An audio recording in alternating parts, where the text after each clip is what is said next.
Voice clear है? चलिए,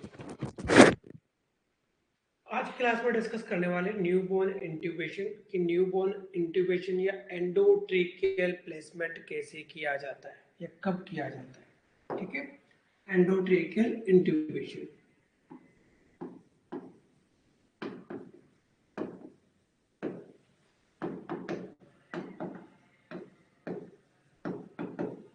intubation का मतलब है placement of the endotracheal tube.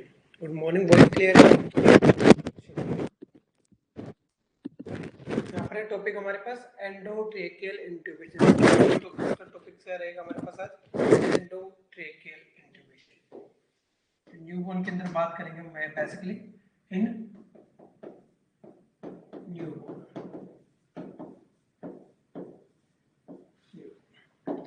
देखिएगा, पहले बात करते हैं कि यहाँ पर होता क्या है।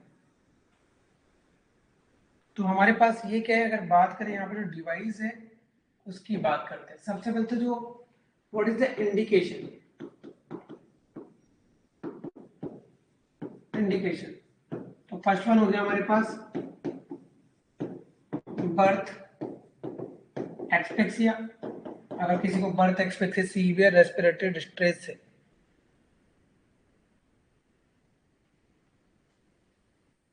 ठीक है, उसको भी क्लियर कर लेते हैं। प्राइमरी अपने और सेकेंडरी पे इसी के साथ पढ़ लेंगे, लिख लेंगे ना।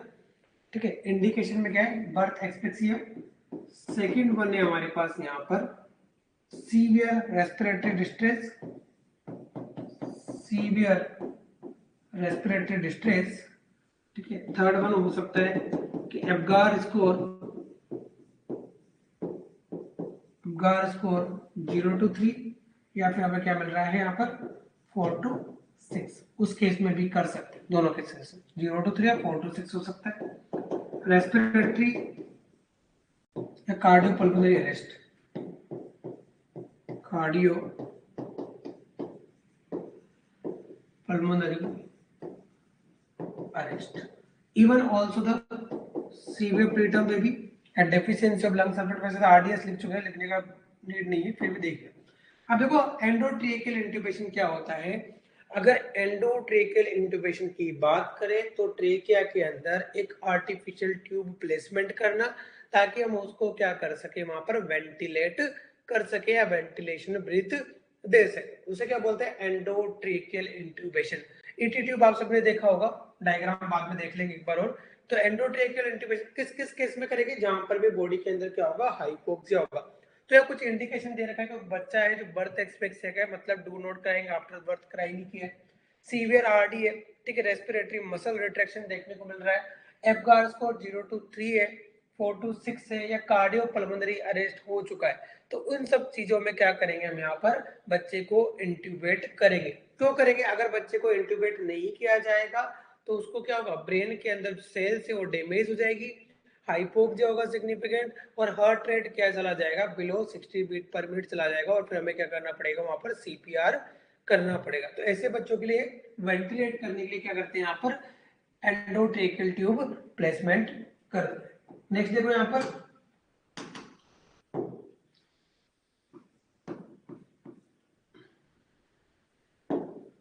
प्रिपरेशन। प्रिपरेशन में क्या करना है आपको, preparation for ET tube placement. क्या प्रिपरेशन करेंगे ईटी ट्यूब प्लेसमेंट के लिए, अगर बात करें यहाँ पर फर्स्ट वन करेंगे यहाँ पर arrange bag mask,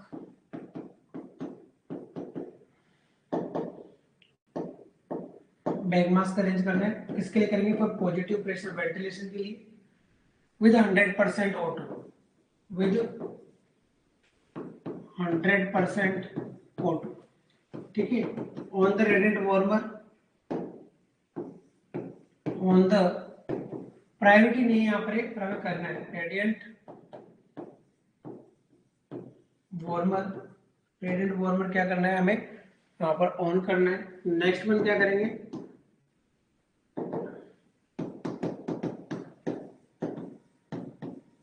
appropriate blood and laryngoscope, ठीक है, वो यूज करना अप्रोप्रिएट होना चाहिए।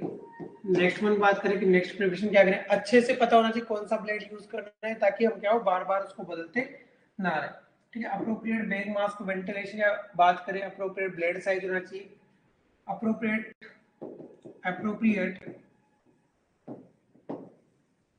ET tube according to as,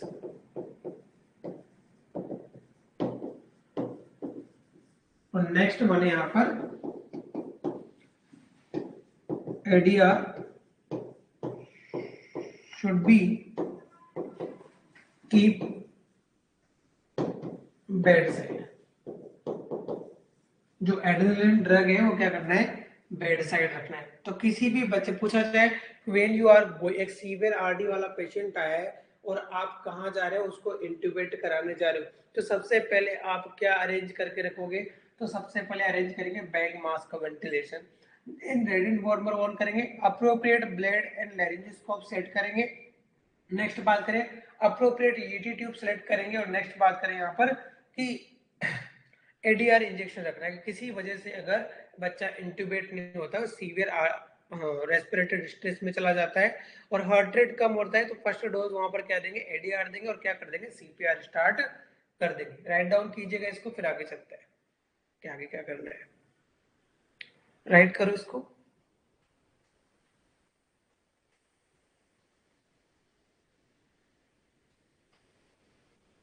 लिखा,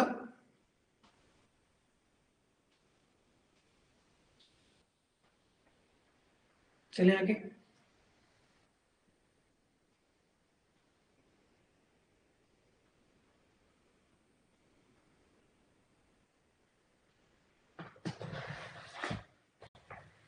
चलिए आगे देखो क्या यहाँ पर करना है, हम अरेंज की बात करें कि हमें अरेंज क्या करना है उसकी बात कर लेते हैं।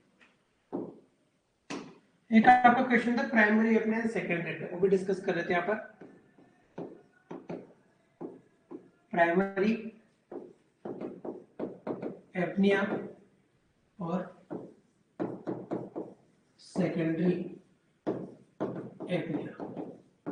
देखो कोई भी बच्चा बर्थ के बाद अगर क्राई नहीं करता है, do not cry, it is consider the primary apnoea, या बोल सकते हो कि यहाँ पर क्या करा है, breathing hold for more than 20 second, 20 second करा क्या है, ब्रीथिंग को होल्ड किया है, ठीक है। अब हम क्या कर रहे हैं यहाँ पर, बच्चे को यहाँ पर क्या कर रहे हैं, टेक्टाइल स्टिमुलेशन दे रहे हैं। क्या दे रहे हैं, टेक्टाइल स्टिमुलेशन। अगर ये क्या हो जाता है, वापस से रिकवर कर जाता है, रिकवरी ऑफ पेशेंट, तो इसको तो बोलते क्या, प्राइमरी एपनिया। सिंपल, हम लिख चुके हैं पहले, ठीक है, हम पहले लिख चुके हैं, बट समझिएगा कि प्राइमरी एपनिया क्या है कि ब्रीथिंग विद होल्ड क्या है मोर देन, या बच्चे ने बर्थ के टाइम पे क्राइंग नहीं किया है बट टेक्टाइल स्टिमुलेशन बैक रब सोल रब कर रहे हैं, तो उसमें क्या हो रहा है, इंप्रूवमेंट हो रहा है, बच्चा क्राई करना स्टार्ट कर देता है, उसका जो स्किन कलर था वो ब्लू से क्या होगा, पिंक हो जाता है, जो ब्लड प्रेशर कम था वो राइज कर जाता है, और हार्ट रेट क्या होगा, यहाँ पर हार्ट रेट मिलेगा आपको more than 60 beat per minute. ऐसा आपको देखने को मिलता है, जिसको तो बोलते हैं प्राइमरी एपनिया। अगर क्या हो रहा है, यहाँ पर ब्रीथिंग विद होल्ड कर रखा है, ठीक है, ब्रीथिंग विद होल्ड है, हार्ट रेट की बात करें less than 60 beat per minute से कम है हार्ट रेट। नेक्स्ट बात करें, कलर जो है पेल येलो है, डस्की कलर, बहुत ज्यादा डस्की कलर है, मसल टोन बात करें बिल्कुल डिक्रीज है।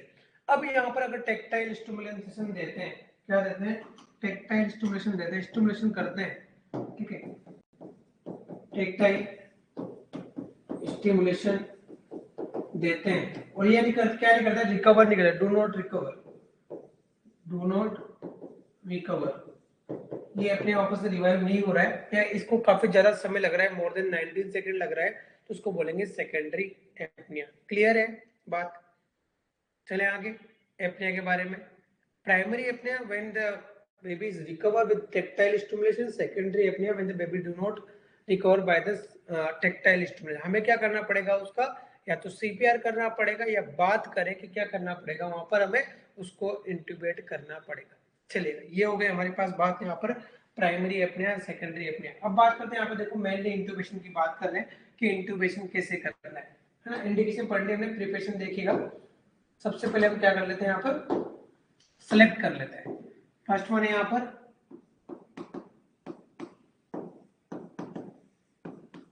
सिलेक्शन ऑफ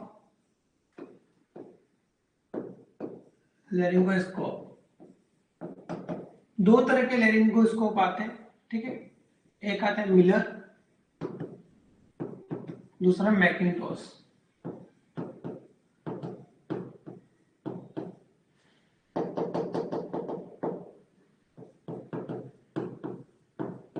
मैकिन्टोश, ठीक है, मिलर एंड मैकिन्टोश। चलिए जो मिलर है ये कौन सी ब्लेड होती है, स्ट्रेट ब्लेड, स्ट्रेट ब्लेड होती है। जबकि ये क्या होती है, कर्व ब्लेड यहाँ पर रहता है। ये होता है स्ट्रेट ब्लेड, ये होता है कर्व ब्लेड। जो पीडियाट्रिक या न्यूबॉर्न में यूज होता है, it is a Miller use for newborn and infant.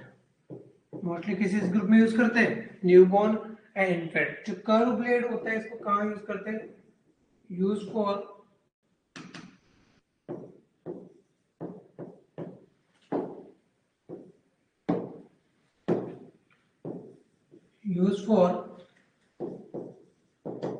Child and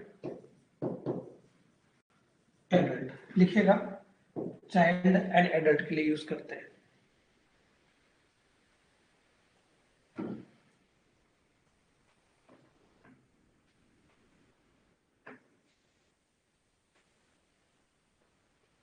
लिखा, चले आगे।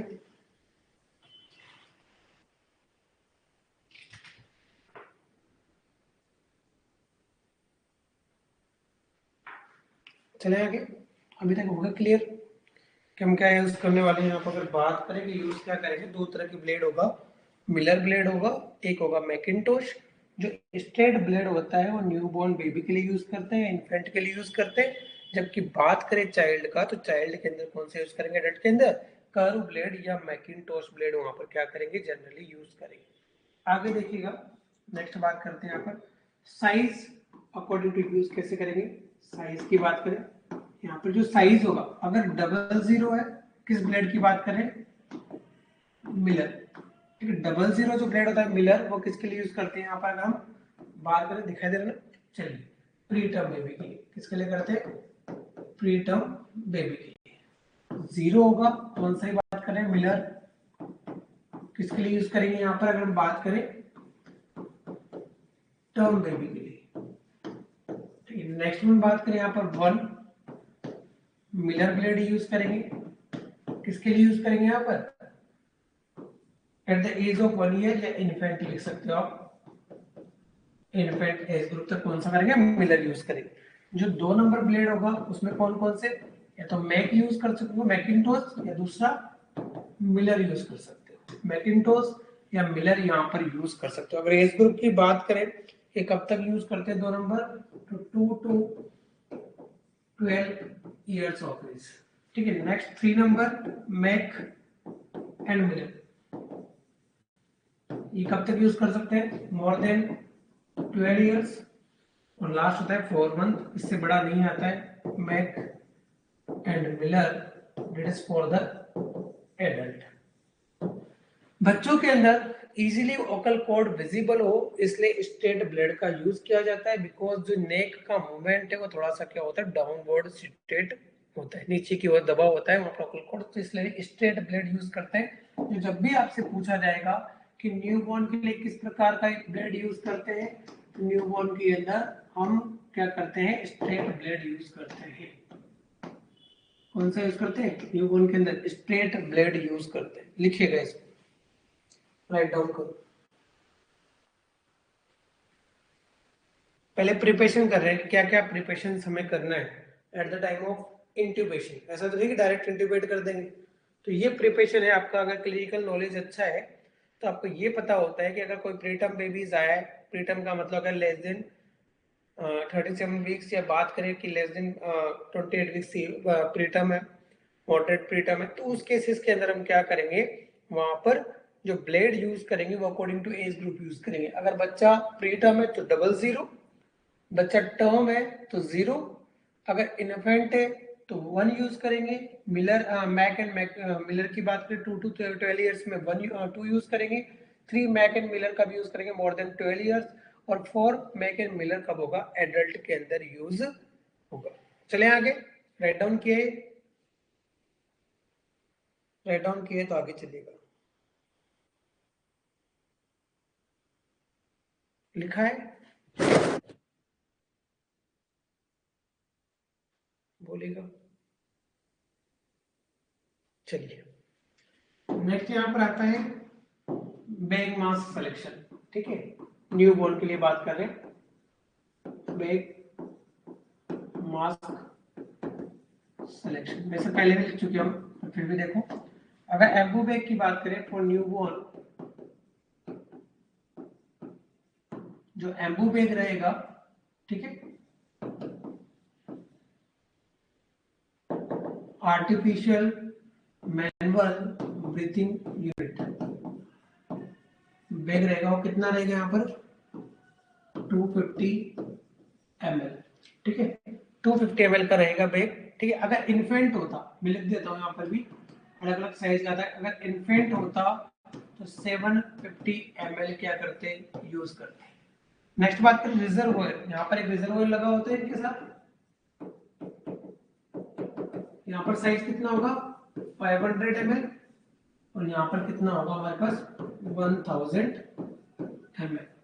पूछा जाए what is the function of the reservoir, question आ जाता है मान लो एग्जाम में कि व्हाट इज द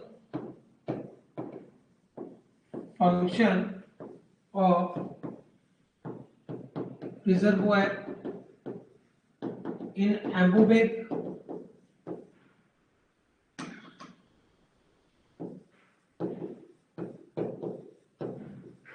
तो ये क्या करता है, increase the concentration of O2। Answer क्या होगा,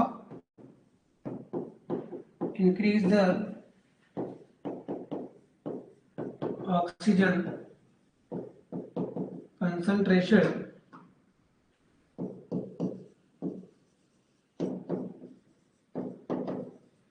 इंक्रीज द ऑक्सीजन कंसंट्रेशन, क्या बढ़ाता है, ऑक्सीजन कंसंट्रेशन को बढ़ाता है। क्लियर हो रही बात कि न्यूबॉर्न एम्बू बैग 250 ml का रहेगा। ठीक है, रिजर्वोयर हमारे पास रहेगा यहाँ पर कितना 500 ml, और इन्फेंट जो रहेगा इसका 750 ml का रहेगा, और रिजर्वोयर क्या रहेगा हमारे पास 1000 ml का रहेगा। एम्बू बैग वैसे सबने देखा होगा। ठीक है, फिर भी अगर बात करें कि कौन कौन से पार्ट्स होते हैं एम्बू बैग के अंदर, पढ़ना नहीं, मेरे पास फंडामेंटल टॉपिक है, तो थोड़ा सा डिस्कस करते हैं एम्बू बैग के बारे में। एम्बू बैग जो यूज करते हैं 100% O2 पे यूज करते हैं। किस पे यूज करते हैं, 100% FiO2 पे यूज करते हैं। इसके अंदर पॉपअप वॉल होता है, ये देखिएगा। अगर बात करें यहाँ पर it is Anbu bag, Anbu bag के अंदर ये यहाँ पर क्या होता है, पॉपअप वॉल होता है, ये सेल्फ इनफ्लेटिंग बैग होता है कि जैसे छोड़ेंगे वापस इनफ्लेट हो जाएगा। यहाँ ऑक्सीजन इनलेट होता है जिससे कि ऑक्सीजन आता है। यहाँ पर ऑक्सीजन ट्यूबिंग होती है जिसमें लगभग 1.5 लीटर क्या होता है, एंटर्ड होता है। ये इसका रिजर्वोयर होता है, और यहाँ पर इनलेट या प्रेशर रिजर्वोयर वॉल्व पाए जाते हैं, जिससे हम प्रेशर क्या कर सकते हैं, कम एंड ज्यादा कर सकते हैं। अगर प्रेशर रिलीज वॉल्व हो, अगर इस पॉपअप को दबाया जाएगा तो ज्यादा फोर्सफुली क्या होगा, ऑक्सीजन यहाँ पर डिलीवर होगा। चलिए आगे, और यहाँ पर 360 है वॉल खुल जाता है, सारा डिसमेंटल हो जाता है। देखिएगा आगे,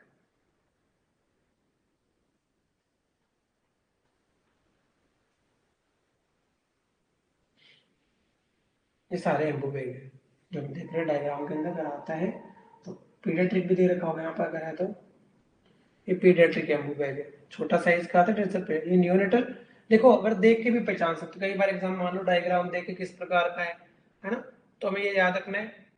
देखिएगा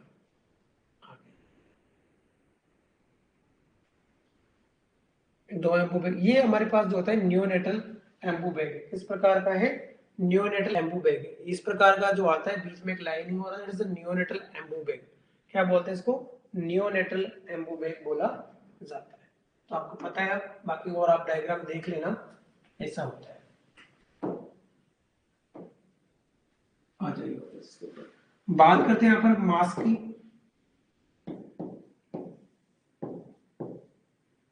मास्क पोजीशन एंड साइज। तो मास्क क्वेश्चन हमने कल भी देखा था। कंप्लीट क्या करना चाहिए, complete cover the mouth and nose at the chin level. लिखा था हमने complete cover mouth at the chin level, ये होना चाहिए।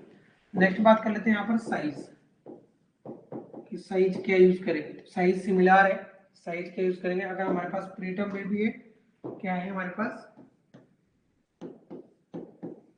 तो यहाँ पर यूज करेंगे 00। टर्म बेबी है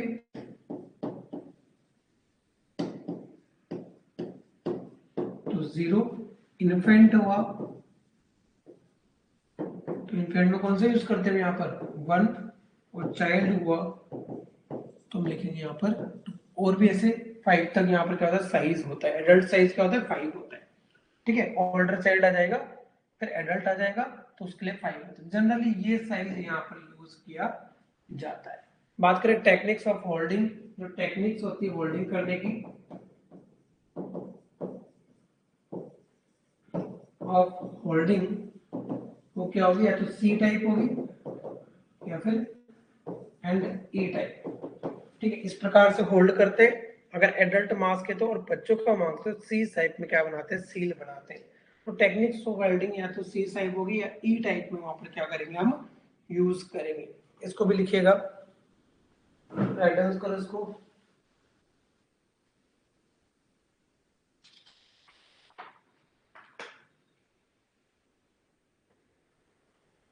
हो गया, चले आगे, यहां तक लिखा,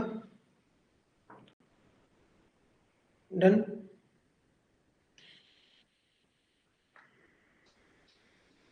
अगर राइट डाउन किया तो फिर आगे चलते हैं। राइट डाउन आराम से करो, लिखिएगा।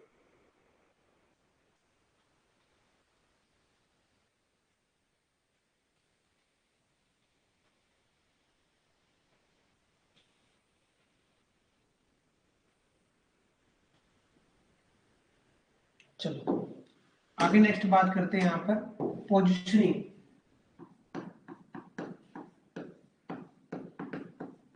पोजिशनिंग फॉर एटीट्यूड प्लेसमेंट, ठीक है। एटीट्यूड प्लेसमेंट के लिए पोजिशनिंग क्या होगी, तो न्यू बॉर्न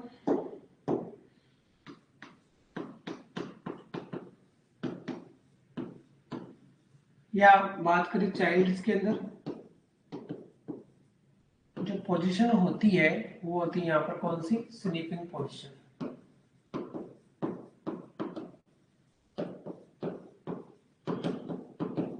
स्लीपिंग का slightly extend the neck. Sleeping में क्या करते हैं, स्लाइटली एक्सटेंडेड द नेक। और ऐसा करने के लिए क्या करेंगे हम, यूज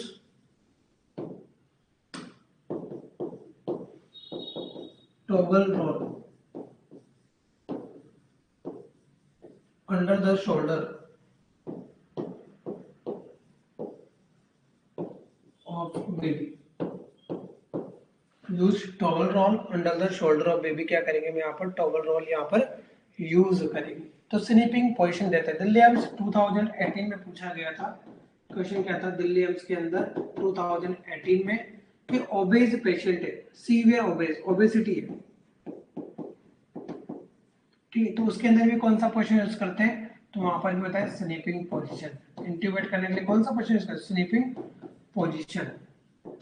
अगर एडल्ट होगा, ठीक है, एडल्ट है नॉर्मल, ओबेज नहीं है, तो जनरली क्या करते हैं, रोज पोजीशन, क्या करते हैं, रोज पोजीशन को यूज करते हैं, ठीक है। रोज पोजीशन लिखिएगा, ये अलग से हमारे पास है कंटेंट अबाउट द एडल्ट्स, ठीक है। स्नीपिंग पोजीशन स्लाइटली एक्सटेंड करेंगे पीछे की ओर और वहां पर क्या लगाएंगे, जो शोल्डर है वहां पर स्लाइटली टॉर्सल रोल प्लेसमेंट करेंगे ताकि स्नीपिंग पोजीशन आ सके। स्नीपिंग पोजीशन का मतलब होता है कि इजीली ओकल कॉर्ड विजिबल्स होते हैं और जो लेरिंग्स, ट्रेकिया और जो हमारे पास ओकल कॉर्ड थे वो सारे क्या आ जाते हैं, एक लाइन के अंदर आ जाते हैं।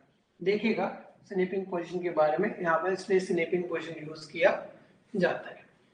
इजी होता है किसको इंट्यूबेट करना, बच्चे को इस पोजीशन के अंदर, स्नीपिंग पोजीशन के अंदर।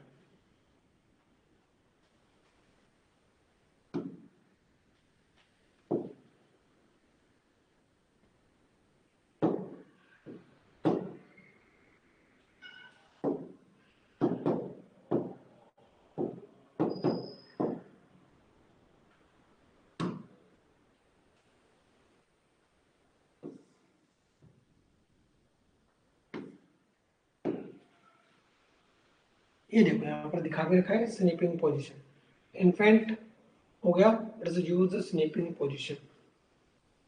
क्या यूज करेंगे उसके लिए, यहाँ पर शोल्डर रोल लगाएंगे, हेड को रेस्ट देंगे और स्लाइटली क्या करेंगे, नेक को एक्सटेंड करेंगे। इससे क्या होगा, ग्लेबला एंड चिन, जो ग्लेबला और चिन होगा वो एक लाइन में होना चाहिए। ठीक है। नेक क्या होना चाहिए, वाइड एंड ओपन होना चाहिए। बात करें यहाँ पर एक्सटर्नल ऑडिटरी मीटर्स, इसके लेवल पर होना चाहिए। अगर एग्जैक्ट हमें क्या करना है, किसी को स्नीपिंग पोजीशन देना है तो ग्लेबला और चिन एक लाइन में होना चाहिए। जो ऑडिटरी मीटर्स है कान का, वहां से एक्सटर्नल, वहां सुप्रा एक्सटर्नल नोच के लेवल में होना चाहिए। तो उसको क्या बोलेंगे यहाँ पर, स्नीपिंग पोजीशन बोलेंगे।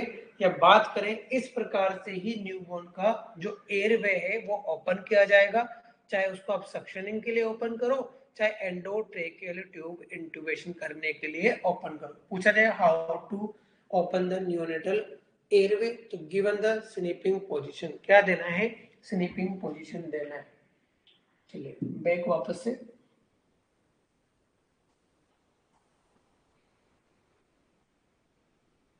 ये हमारे पास क्या है, स्लीपिंग पोजीशन था।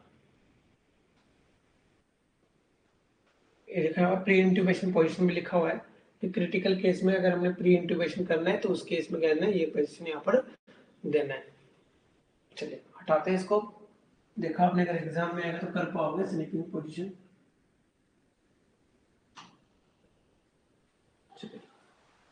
तो ये हमें प्रिपरेशन करनी at the time of placement. आगे चले, लिखा, डन। एडल्टों का तो हाइपर एक्सटेंशन, ठीक, क्या देंगे, हाइपर एक्सटेंशन। चलिएगा नेक्स्ट है ईटी ट्यूब सिलेक्शन। क्या करेंगे आप, ET tube selection. ET tube selection करने के लिए दो चीजें हो सकती है, या तो बच्चे का वेट हो सकता है और दूसरी चीज बच्चे का गेस्टेशनल एज हो सकता है। तो फर्स्ट केस तो हम बात करते हैं यहाँ पर बच्चे का वेट, ठीक है, ये गेस्टेशनल एज या प्रेगनेंसी वीक एज, और दूसरा होगा यहाँ पर last ET size. ET size अगर वेट क्या है, लेस देन 1 kg, 1 kg से कम है, ठीक है। गेस्टेशनल क्या है, लेस देन 28 वीक्स है। तो जो ट्यूब सिलेक्शन होगा वो ट्यूब सिलेक्शन होगा 2.5 mm, और mm का मतलब क्या है, ये इंटरनल डायामीटर। ये भी एग्जाम में कुछ पूछा गया, इंटरनल डायामीटर, ठीक है। जो ईटी ट्यूब होगी उसका जो इंटरनल डायामीटर होगा उसी की बात कर रहे हैं, वो कितना होगा, 2.5 mm होगा, अगर कंडीशन हमारे पास ये दे रखी है। चलिए लिखिएगा इसको। नेक्स्ट देखो यहाँ पर अगर बात करें, ये तो बात होगी, मान लीजिए 1 to 2 kg है, जो वीक्स है वो भी कितना है यहाँ पर 28 to 24 वीक्स का चाइल्ड है। तो ट्यूब कौन सा यूज करेंगे, 3.0 mm ट्यूब यूज करेंगे, ठीक है। नेक्स्ट यहाँ पर बात करते हैं 2 to 3 kg है, ठीक है, 2 to 3 kg है, तो हम क्या करेंगे यहाँ पर, अगर वीक्स कितने 35 to 38 वीक्स है तो कितना ट्यूब यूज होगा, 3.5 mm ट्यूब यूज होगा। अगर हम बात करें यहाँ पर कि हमारे पास वेट मोर देन 3 kg है या 3.54 kg तक, मान लो 4 kg, 4 kg, weeks more than 38 weeks से ज्यादा है तो जो ट्यूब यूज होगा वो 4.0 mm का ट्यूब यूज होगा। इतना लिखिएगा, राइट डाउन करो। द करेक्ट साइज है फॉर ट्यूब के लिए, कोई गलत नहीं होगा आपका यहाँ पे। इस ट्यूब का सिलेक्शन करेंगे, there is no wrong tube.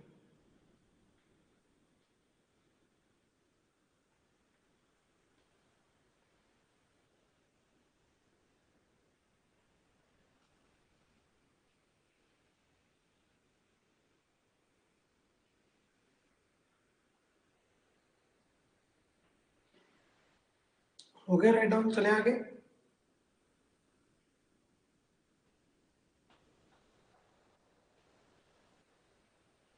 Done, चलिए आगे बात करते हैं। अगर लिखे है तो नेक्स्ट 2 क्वेश्चंस और आते हैं एग्जाम में, उनकी भी बात नहीं कर लेते हैं, ठीक है, जो काफी इंपॉर्टेंट होते हैं। एडल्ट साइज के लिए एटीट्यूड, एडल्ट फीमेल के लिए, और बात करें एडल्ट मेल के लिए। तो एडल्ट अगर फीमेल होगा, एडल्ट अगर फीमेल होगा तो कौन सा साइज का ट्यूब यूज करते हैं, कुछ बताएंगे, आइडिया है? यस, 7.02, 7.5। और कौन सा होता है मोस्टली एडल्ट्स के लिए जो यूज करते हैं वो होता है कप्ड। ये भी डिस्कस करेंगे कि कप्ड क्या होता है, नॉन कप्ड क्या होता है। कप्ड ट्यूब यूज करते हैं, ठीक है। एडल्ट मेल होगा तो उसके लिए कितना यूज करेंगे, 8 to 8.5। ये भी कैसा होगा, कप्ड ट्यूब होगा। यहाँ पर बेसिकली ये ट्यूब यूज की जाएगी किसके लिए, एडल्ट के लिए। अगर एडल्ट की बात करेंगे तो एडल्ट के लिए हमारे पास ये ट्यूब यहाँ पर रहेगी। कहीं अगर ऑप्शन ना मिले तो आप जनरली ट्यूब जो आता है 8 ही आता है हमारे पास ना, तो यहाँ पर ये सही कर लेना एक बार। जो ट्यूब होगा 7.5 to 8 होगा किसके लिए, एडल्ट के लिए, एडल्ट मेल के लिए। तो कैसा होगा, कप्ड ट्यूब यूज किया जाएगा। कैसे यूज किया जाएगा, कप ट्यूब यूज किया जाएगा। आगे चले, फॉर्मूला देखिए इसके बारे में लिखा। चलिए अब यहाँ पर ट्यूब साइज का formula, how to calculate the tube size, how to calculated tube size. देखो हमने 1 साल तक के बच्चे के लिए लिख लिया, ठीक है। If the child more than 1 years, the child is more than 1 years, और जो कप्ड है और ट्यूब कैसी, for uncuffed tube, for uncuffed tube, uncuffed tube उसको डाल रहे हैं हम, तो जो फॉर्मूला होगा वो क्या होगा, फॉर्मूला इज लेना है, इसमें ईयर्स के अंदर 4 से डिवाइड करना है और 4 क्या करना है, प्लस करना है। तो जो वैल्यूज आएगी वो क्या रहेगी हमारे पास यहाँ पर, एग्जैक्टली ट्यूब साइज आ जाएगी। किसके लिए, अगर हमारे पास पर्सन क्या है, हम कब ट्यूब यूज कर रहे हैं, कब, इस एज ग्रुप में। चलिए लिखिए,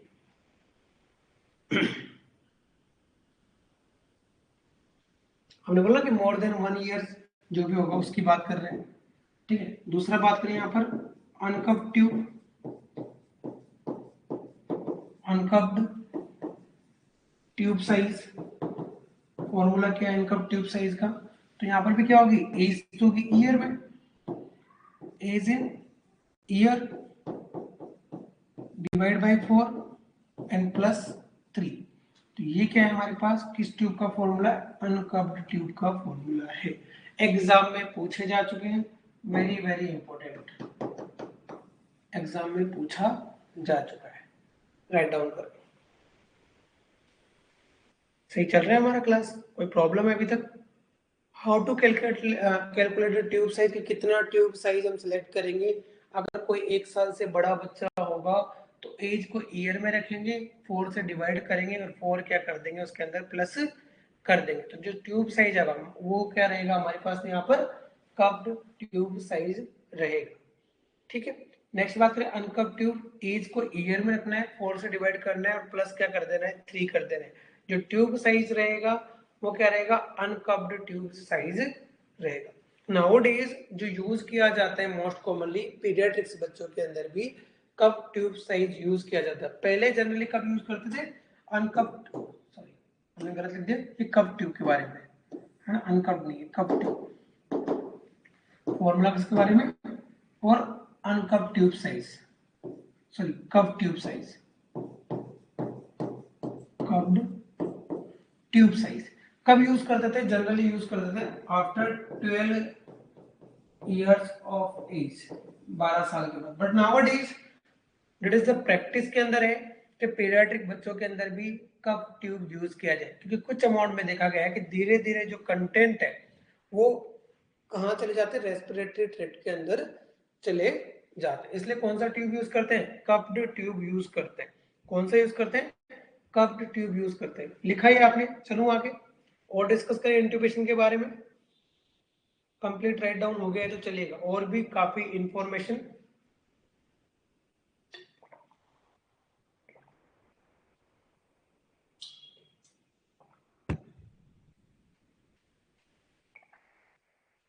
चलेगा। अब बात करते हैं कप ट्यूब प्रेशर कितना रखना है, ठीक है। प्रेशर ऑफ कप्ड ट्यूब, जो बलून होगा उसका प्रेशर कितना रखेंगे, तो not more than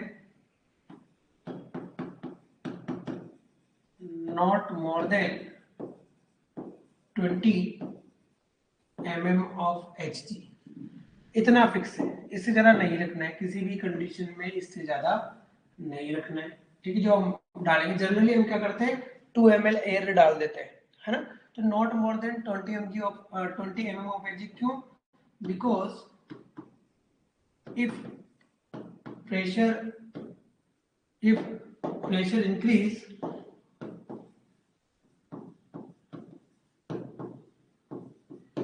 it cause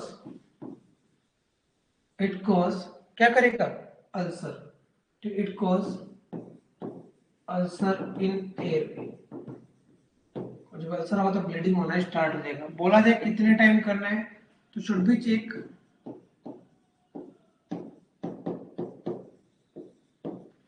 80 का प्रेशर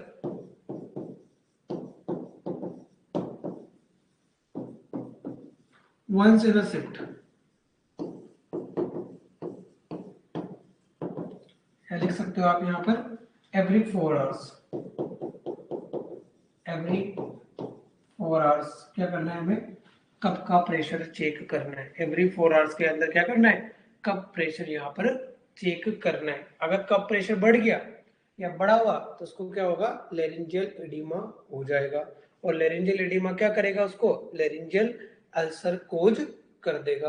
तो कप का विशेष महत्व है, कप हमारे पास प्रेशर जो है वो 20 mm ऑफ Hg से ज्यादा नहीं होना चाहिए। किसी भी केस के अंदर 20 mm ऑफ Hg से ज्यादा प्रेशर नहीं रखना है, लिखिएगा। चले आगे, डन।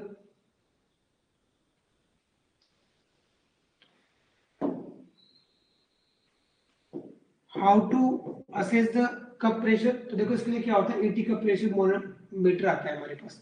डायग्राम देख लेते हैं किस तरह का आता है 80 कप को प्रेशर मॉनिटर करने के लिए। एन टाइडल वॉल्यूम CO2 भी उससे क्या करते हैं, मॉनिटर करते हैं।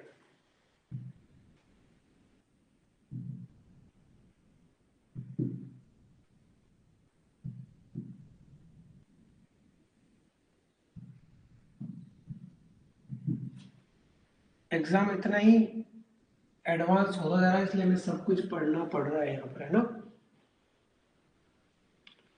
एंडोट्रेकियल कप प्रेशर मोनोमीटर, तो ये होता है हमारे पास इंस्ट्रूमेंट, इसकी हेल्प से क्या करते हैं, एंडोट्रेकियल कप का प्रेशर क्या करते हैं, मॉनिटर करते हैं, ठीक है। इस प्रकार का आता है, यहाँ पर एक वो लगा रहता है साथ में डायल, जहाँ पर 80 ट्यूब के साथ क्या करते हैं, इसको अटैच कर देते हैं और क्या करते हैं, प्रेशर चेक करते हैं कितना प्रेशर इसका है। कैफनोमीटर भी इसको बोलते हैं, कैफनोमीटर, ठीक है। एटी कप प्रेशर मोनोमीटर या क्या बोलते हैं इसको, कैफनोमीटर। देख लेते हैं कैफनोमीटर ये है हमारे पास, कैफनोमीटर।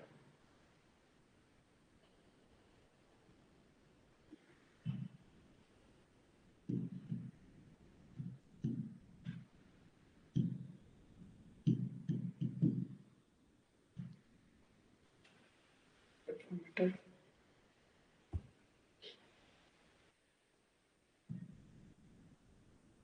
यही है हमारे पास, ठीक है। 80 का प्रेशर मेजरमेंट करेंगे या ट्रेकोस्टोमी का मेजरमेंट कर सकते हो प्रेशर, उसके लिए कौन सा यूज करते हैं, कैफनोमीटर यहाँ पर यूज करते हैं। क्लियर है, चलिए आगे, हटा दो इसको डायग्राम को, चलिए इमेज में देख लेना आप। तो use the कैफनोमीटर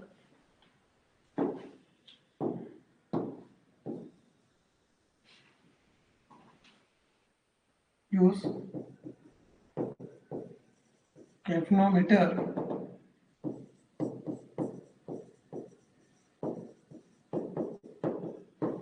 for 80 tube pressure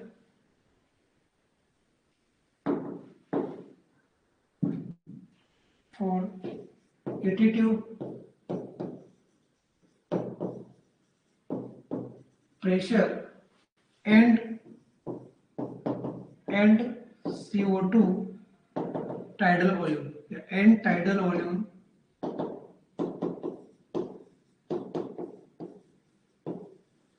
CO2, कितना CO2 बचा, दोनों के लिए सेम यूज करते क्या, कैफनोमीटर।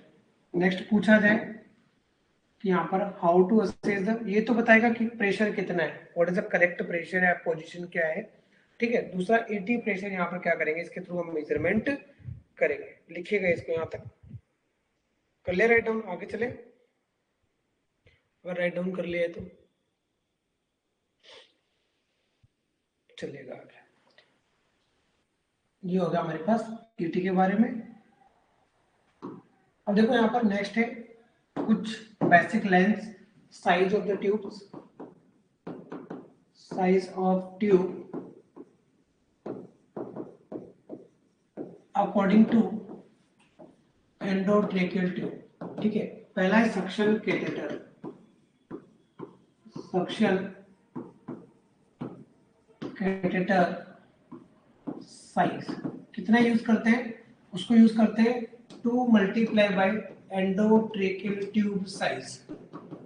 क्लियर, मान लो आपसे पूछा जाएगा यहाँ पर एग्जाम में, कोई कोई 8 नंबर का आपके पास क्या है, 8 नंबर का एंडोट्रेकियल ट्यूब लगा हुआ है, तो कितने नंबर का सक्शन कैथेटर यूज करोगे, ठीक है। सक्शन कैथेटर कौन सा यूज करोगे, मान लो हमारे पास क्या है यहाँ पर 2 मल्टीप्लाई किया 8 नंबर इंटू सब 16 नंबर का क्या करेंगे, यहाँ पर सक्शन कैथेटर हम यूज करेंगे। क्लियर हो रही बात, इस प्रकार से हम ट्यूब साइज निकाल सकते हैं। नेक्स्ट यहाँ पर length of 80 tube, length of 80 tube, length of 80 tube क्या कर सकते हो यहाँ पर, या तो कर सकते हो यहाँ पर कि ट्यूब साइज प्लस 6 सेंटीमीटर, ये फॉर्मूला यूज कर सकते हो कि ट्यूब साइज को क्या करना है 6 सेंटीमीटर प्लस करना है, या 3 multiply by 80 tube. Second formula क्या है इसका, फर्स्ट वन हो गया, सेकंड है 3 मल्टीप्लाई बाय एंडोट्रेकियल ट्यूब। तो कितना हो जाएगा, मान लो 3 नंबर का ट्यूब है, ठीक है, एग्जांपल कि 3 नंबर का ट्यूब है, तो कितने फिक्स करेंगे, 9 सेंटीमीटर पे क्या करेंगे, फिक्स करेंगे, ठीक है। Length of 80 tube and fix site कितने पे फिक्स करेंगे। क्लियर हो रहा है, क्लियर क्या बोल रहे हैं यहाँ पर कि अगर हमारे पास क्या है 3 नंबर का एंडोट्रेकियल ट्यूब है तो उसको कितने फिक्स करेंगे, 9 सेंटीमीटर पे करेंगे। कोई 2.5 सेंटीमीटर का ट्यूब है तो उसको कहाँ फिक्स करेंगे, 7.5 सेंटीमीटर पे क्या करेंगे, फिक्स करेंगे।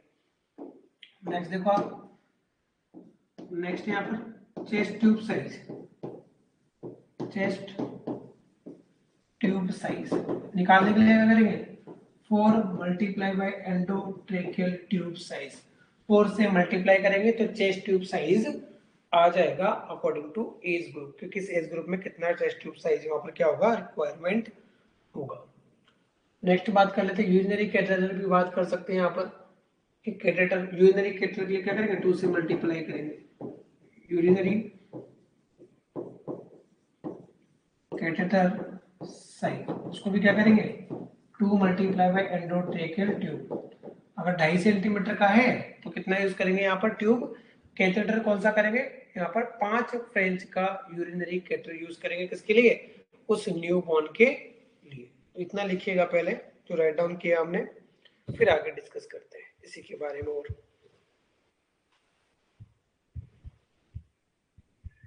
कंप्लीट है।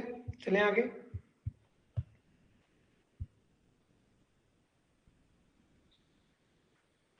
डन।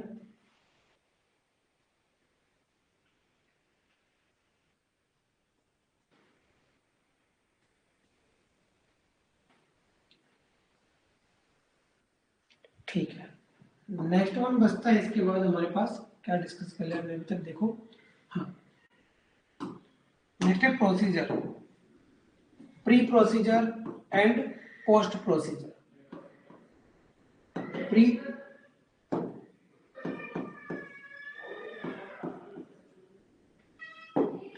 या पहले क्या क्या मैनेज करना है pre management nursing management of the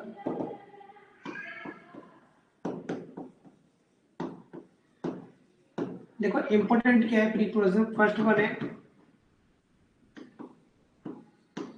baby should be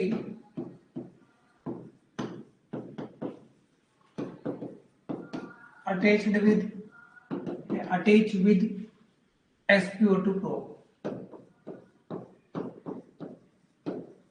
ठीक है SpO2 प्रोब की भी बात कर लेते हैं क्या होता है। देखो SpO2 प्रोब ऐसी प्रोब होती है जो बॉडी के अंदर ब्लड सेचुरेशन या ऑक्सीजन ब्लड के अंदर ऑक्सीजन सेचुरेशन का क्या करती है मेजरमेंट करती। अगर कोई बच्चा है तो उसके अंदर अगर 10 मिनट से ज्यादा हो चुका है तो सेचुरेशन 95% से ज्यादा होना चाहिए। जो हमारे पास SpO2 प्रोब आपको फिंगर नेल्स पे प्लेसमेंट कर सकते हो रिस्ट पे कर सकते हो नोज पे कर सकते हो एयरलॉक से कर सकते हो यहाँ पर क्या कर सकते हो प्लेसमेंट कर सकते हो but you should be ensure कि should be change the SpO2 probe is every 2 hour के अंदर 2 घंटे के अंदर हमें क्या करना है SpO2 प्रोब को चेंज करना है। तो हो सकता है कि वहां पर कंप्रेशन हो जाए सर्कुलेशन ना हो इस वजह से जो सेचुरेशन है वो डिक्रीज होना स्टार्ट हो जाए। तो SpO2 प्रोब स्टार्ट करना है फिर क्या करना है सेकेंड वन की बात करें यहाँ पर कम से कम क्या होना चाहिए before insertion of tube SpO2 should be more than 95% to 100% होना चाहिए है ना। Before insertion of the tube SpO2 should be more than 95 and 100% baby ये होना चाहिए आपके पास। ठीक है third one adrenaline should be keep ready किसी भी इमरजेंसी के लिए एडीआर यहाँ पर बना होना चाहिए। ठीक है ये तो हो गया प्री ऑपरेटिव। मैंने बहुत सारी चीजें नहीं लिखाई इसमें कि हैंड वॉशिंग करेंगे हैंड वॉशिंग करने के बाद स्टाइल सीट बचाएंगे है ना स्टाइल सीट लगाने के बाद आप ग्लव्स पहनोगे ये सारा नॉर्मल प्रोसेस वो तो आपको करना ही रेडिएंट वार्मर ऑन करना है। बेसिक चीजों की बात करें कि क्या क्या रिक्वायरमेंट होती है सबसे पहले अगर इंट्यूबेट करने जा रहे हैं तो बैग मास्क वेंटिलेशन करना है और बैग मास्क वेंटिलेशन करने के बाद सेचुरेशन जब 95 के ऊपर पहुंच जाए तब क्या करना है ट्यूब इंसर्ट करना है वहां पर क्या करना है स्ट्रट करना है। ठीक है अदरवाइज नहीं करना है ना। सक्शन भी बोल सकते हो यहाँ पर कि if anything in mouth do suction ये सब करना है। अगर कुछ दिख रहा है कि वोकल कॉर्ड विजिबल नहीं हो रहा है तो क्या करेंगे सक्शनिंग कर देंगे है ना सक्शनिंग कर देंगे उस केस के अंदर क्या सक्शन तो कॉमन चीज है। नेक्स्ट बात करते हैं post operative sorry post procedure. Post procedure हम क्या करेंगे कि how to identify the correct position of the ET tube कि ET ट्यूब का करेक्ट पोजीशन कैसे फाइंड आउट किया जाए। तो दो मेथड होते हैं ET ट्यूब का करेक्ट फाइंड आउट करने में। एक तो आप ये कर लो कि बायलैटरल लंग्स के साउंड को अस्कल्टेट कर लो और दूसरा जो मोर कंफर्मेटरी मेथड है उसके अंदर क्या है हमारे पास, दूसरा जो मोर कंफर्मेटरी मेथड है उसके अंदर हमारे पास है कि एक्सरे किया जाए। क्या किया जाए? चेस्ट एक्सरे किया जाए। ऐसा लगता है कि राइट साइड आवाज ज्यादा आ रही है, लेफ्ट साइड आवाज ज्यादा आ रही है, तो लगभग 0.5 से 1 सेंटीमीटर बाहर की ओर क्या कर लिया जाता है, ईटी ट्यूब को विड्रोवल कर लिया जाए। तो यहाँ पर लिखिएगा post endotracheal tube placement to confirm position we should check immediately bilateral lung sounds, bilateral lung sound check करते हैं and in monitor increase SpO2, in monitor is increase SpO2। next देखो, if the lung sound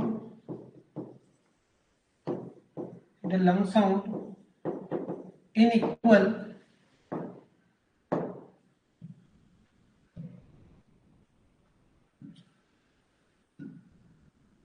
if the lung sound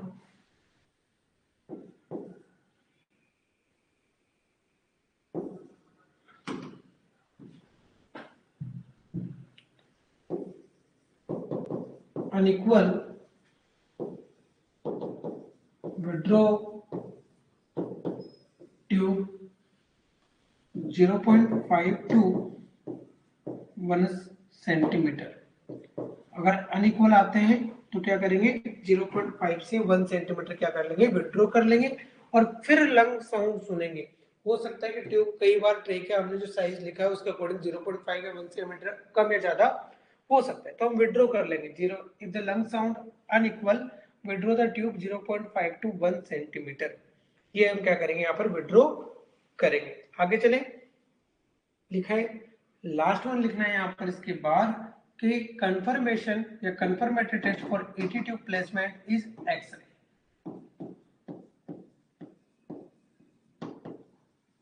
confirmation of correct endotracheal tube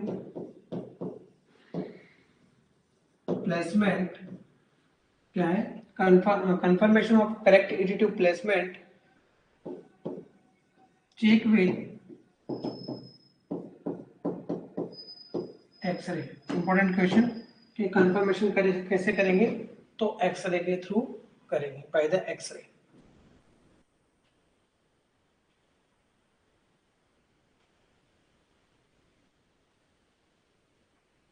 लिखा, done.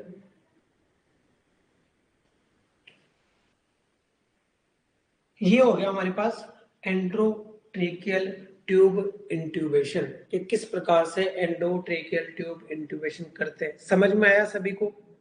Clear है? कोई doubt है इसके अंदर? वापस से रिवाइज करूंगा मैं एक बार, पर फिर भी अगर कुछ आपको डाउट हो तो आप मुझे बता सकते हो कि आपको अभी तक जो पढ़ा है हमने आज उसके अंदर कहीं डाउट है।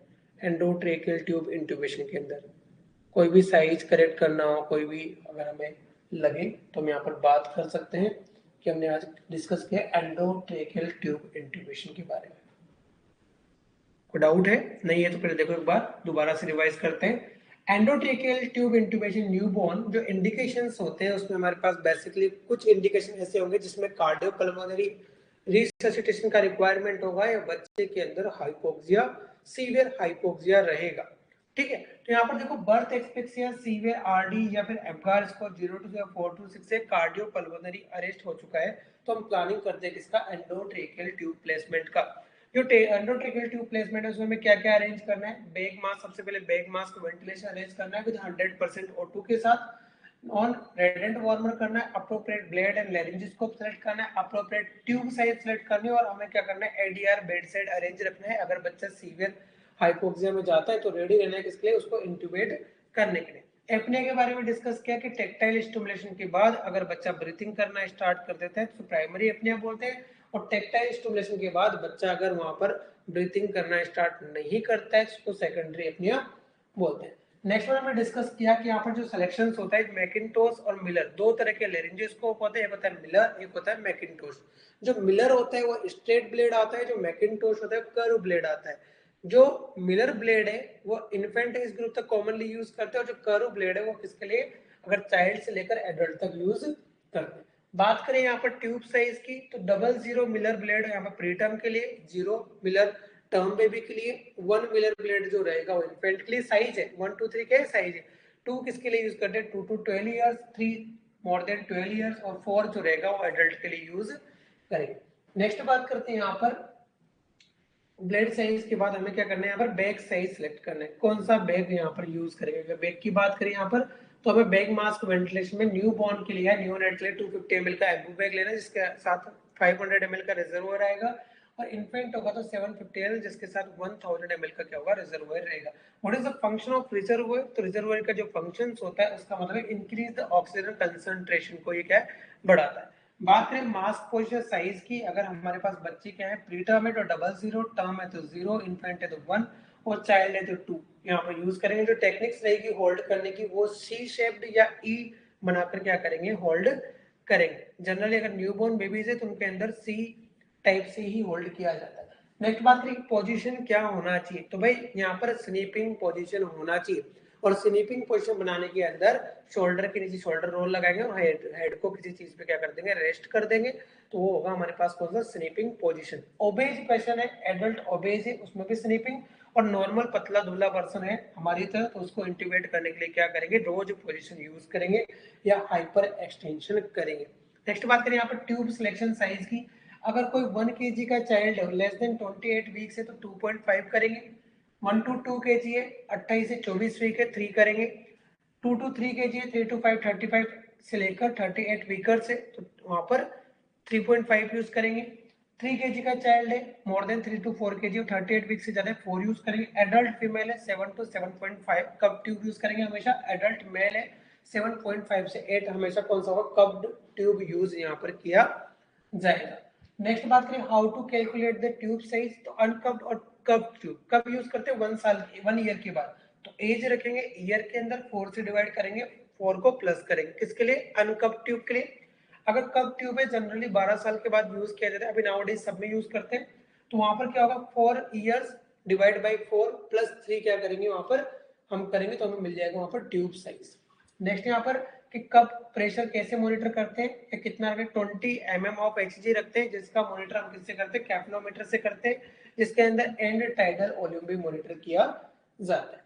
नेक्स्ट हमने बात की यहाँ पर डिफरेंट साइज ऑफ ट्यूब क्या कर सकते हैं, यहाँ पर मेजर कर सकते हैं। मोस्ट कॉमनली लेंथ के बारे में पूछा जा सकता है कि 3 mm का अगर ट्यूब है, 3 mm का अगर ट्यूब है तो उसको कितने फिक्स करेंगे, 9 पर यहाँ पर फिक्स करेंगे। नेक्स्ट बात करें यहाँ पर जो हमारे पास था कि हमने जब उसका इंट्यूबेशन कर दिया है उसके लिए प्री ऑपरेटिव प्री मैनेजमेंट में हमें उसका रेड एंड वार्मर पे रखना है, सक्शनिंग करना है अगर ओरल में कुछ आ रहा है, ठीक है। नेक्स्ट हम उसको इंट्यूबेट करें, जब इंट्यूबेट कर रहे हैं तो उसका पहले उसका सैचुरेशन कितना होना चाहिए, लगभग 95 से 100 होना चाहिए। उसी के बाद क्या करना है, ट्यूब प्लेसमेंट करना है। ट्यूब प्लेसमेंट हो गया, ट्यूब प्लेसमेंट होने के बाद दो चीजें करेंगे, बायलैटरल लंग साउंड अस्कल्टेट करेंगे कि इक्वल साइड आवाज लंग्स के अंदर आ रहा है या नहीं हो रहा है, एक इक्वल डायलेटेशन लंग्स का हो रहा है या नहीं हो रहा है। नेक्स्ट स्टेप ये करेंगे, अगर हमें ऐसा लगता है कि इन इक्वल लेंथनिंग या इन इक्वल डायलेटेशन हो रहा है तो थोड़ा सा 0.5 से 1 सेंटीमीटर बाहर निकालेंगे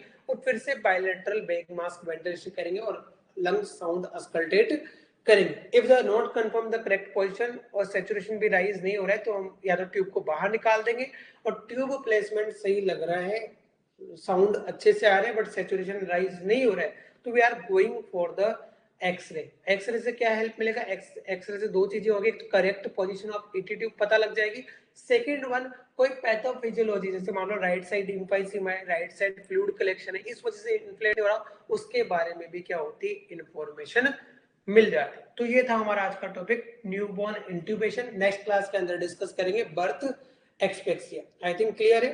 करें आज का क्लास क्लोज। कोई भी आपका क्वेश्चन है, डाउट हो तो आप मुझे भेज सकते हैं। Thank you so much to joining this class. Doubt है किसी को? अदरवाइज क्लोज करते हैं इसको।